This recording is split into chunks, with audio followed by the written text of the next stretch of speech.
The Supreme Court asked the centre if the 2G scam could have been nipped in the bud if the government acted on the PM's letter to A. Raja in a possible auction of spectrum. Peaceful polling and a normal voter turnout marked Trichy by-election, the ruling AIDMK government's first litmus test.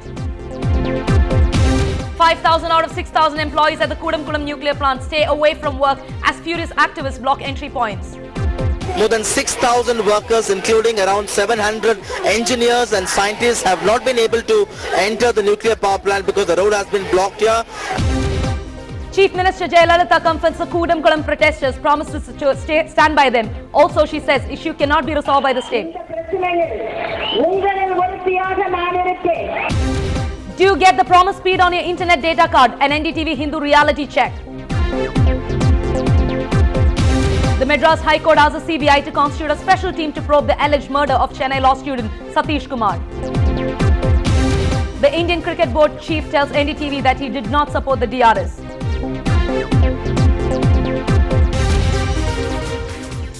Good evening, and you're watching Headlines Now with me, Anu George. Time for a quick look at the headlines. The party will decide who the PM candidate for 2014, says Advani to NDTV. The Supreme Court reduces the compensation awarded to families of the 1997 Upahar tragedy victims. Compensation being reduced from rupees 18 to 10 lakhs.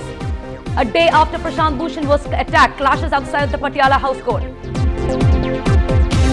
A major terror plot possibly targeting Delhi is foiled after 5 kilo RDX is found in a parked car outside Ambala railway station.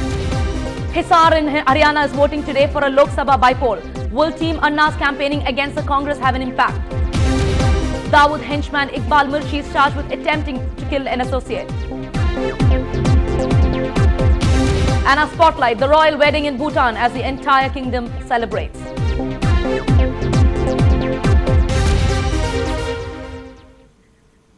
On to the 2G case hearing in the Supreme Court during the bail plea hearings for top corporate honchos in the scam. The top court has today asked the centre why no action was taken on the PM's letter to Raja written on November 3, 2007. The court has also said that perhaps the scam could have been prevented. It has been a peaceful day of polling at Trichy West. Around 55% voter turnout has been registered. By-elections in the region were flagged off at 8 this morning and coming to a close at 5 in the evening. Long queues, especially of women, were witnessed in a few polling booths, even before 7:30 in the morning. A total of 240 polling stations functioned today, catering to 208,427 total voters. Just to remind you that these elections have come as a result of a seat that fell vacant following the death of AIDMK Minister Mariam Pichai. 16 candidates are in the fray. The AIDMK, which swept the polls in May, has not been supported by its old allies, the left and actor Vijay Kant's DMK. The party has fielded from a former MLA M. Paramjyoti, while the DMK has named K.N. Nehru, a former minister who was behind bars, till day before yesterday on charges of land grabbing. Nehru came in this morning and cast his vote. While the AIDMK is confident of retaining the seat, the DMK is hoping for a turnaround. Meanwhile, by-elections was on in Puducherry today.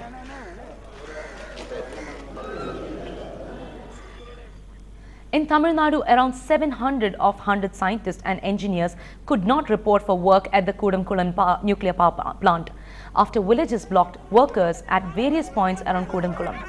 They are protesting and asking the staff to boycott work. More than 5,000 villagers have joined a relay hunger strike at the plant. The protesters are demanding that Chief Minister Jayalalitha take up the matter with the Prime Minister once again. The State Cabinet has passed a resolution seeking temporary suspension of work at Kudamkulam, but the Prime Minister intervened, saying the work would continue after addressing all concerns. The Prime Minister also met the Cardinal of Mumbai to address concerns over the Kudamkulam project. The local church and the bishop is at the forefront of the Kudamkulam protest. Well, I am at Kudamkulam, the road leading to the Kudamkulam nuclear power plant, where around 3,000 women have gathered here since morning, blocking the road and not allowing the workers to enter the nuclear plant facility. In fact, since morning, more than 6,000 workers, including around 700 engineers and scientists, have not been able to enter the nuclear power plant because the road has been blocked here, and they have just one point demand: we don't want this plant, and we will not stop this protest unless there is an assurance from the center that all the activities at the Kudankulam power plant will be stopped forthwith. I'm joined by Mr. Uday Kumar, the coordinator of the People's Movement Against Nuclear Energy. So what has led for you to intensify the protest like this, to block workers from entering the power plant? Well, we have been on a hunger strike for the second time for the past 5 days, and nothing has happened. Nobody has come to talk to us, and the work hasn't been stopped as per the state cabinet resolution demanded. And yesterday Prime Minister has written a letter to the Chief Minister, and that doesn't talk anything about stopping the work at the plant also. So people are really frustrated with both the governments, and they are back on the street.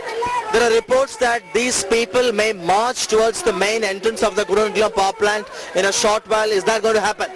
Well, they have been doing that, and they have been wanting to do that, and we, the organizers of the protest, are putting more pressure on them not to do it, and to be more patient and give more time to the Chief Minister, who is going to visit this district to take a stand and tell us.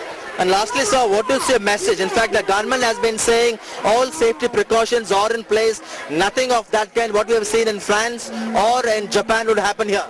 Well, you know, it's not just a safety mechanism. It's about the waste management, the decommissioning, the cost involved, the impact on our environment, on our children, our livelihood, our whole future.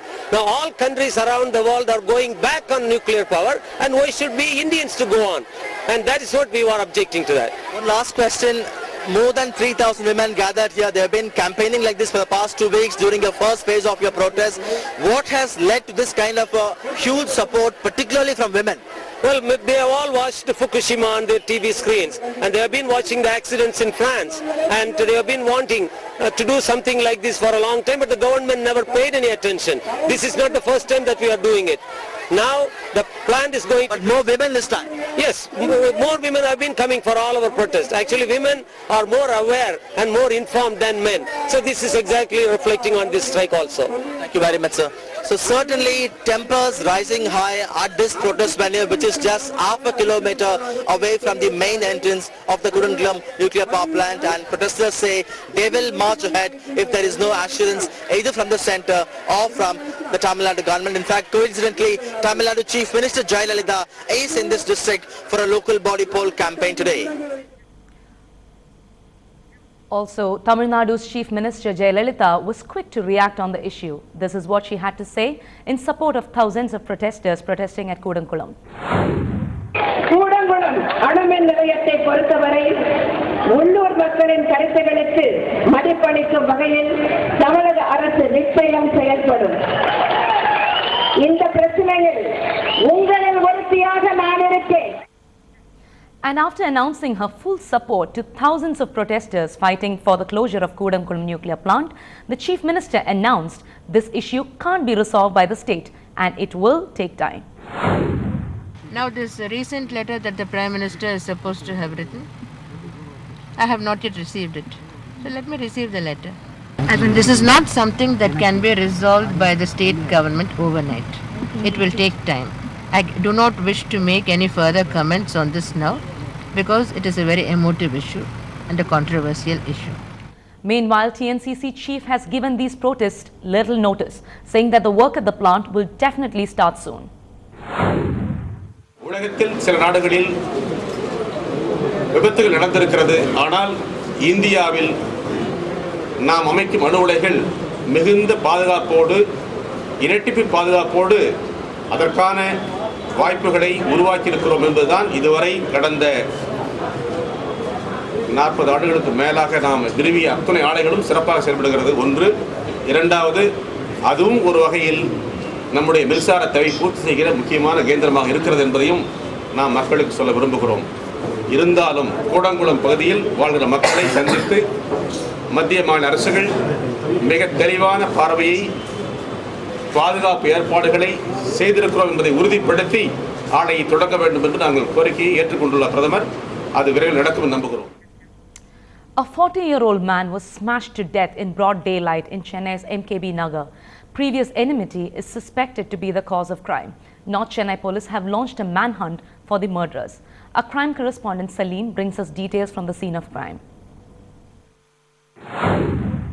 I'm standing near the Vyasarpadi burial ground. The blood stains are still visible at the scene of crime. According to the police, the victim is aged about 40, and according to the people who were present here when the incident happened, they very clearly say that the victim was intercepted by a gang. They initially hit the victim with the help of a bat and then smashed his head with a stone.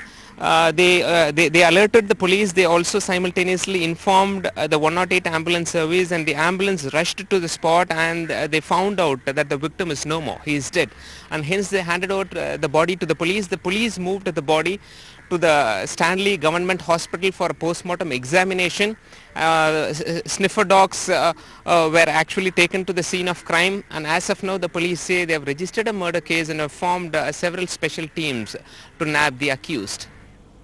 The Madras High Court today asked the CBI to constitute a special team to probe the alleged murder of Chennai law student Satish Kumar. The special team should not comprise officers from Tamil Nadu, marked the judges who heard the case. Satish Kumar was reported missing on June 7th. His body was found 5 days later in ICF North Colony Lake.